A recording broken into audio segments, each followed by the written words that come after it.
The stock market hit an all-time record high today, over 22,000. We've picked up substantially now more than $4 trillion in net worth in terms of our country, our stocks, our companies. Well, President Trump today touting the success of the U.S. economy on his watch.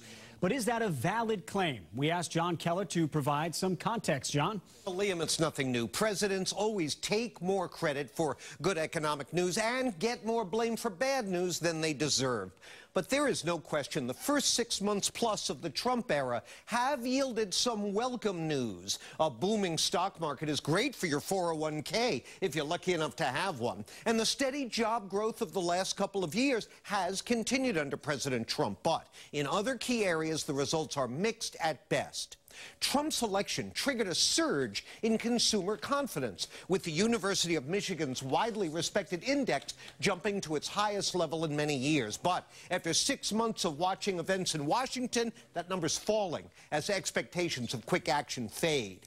Now, the president was bragging today about the gross domestic product, a leading indicator of economic growth. And candidate Trump predicted his tax reforms could produce GDP growth as high as 4% a year or more. But that'll take some doing. According to the Feds, GDP growth has averaged a mere 1.9% so far this year. And most workers look to their paycheck for signs of real economic recovery.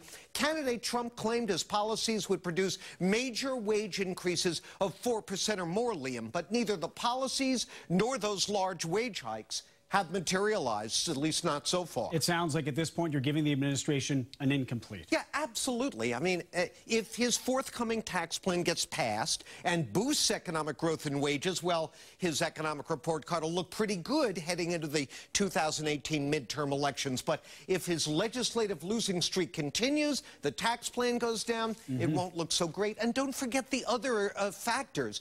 Oil prices, instability overseas, you name it. It's a lot more complicated than just one man's actions in the White House. And history has borne out, though, that if the economy is doing well, people will forget about a lot of other things. Absolutely, and that's something to watch when you're assessing the Trump political future. John Keller, thank you very much. Paula, over to you. Well,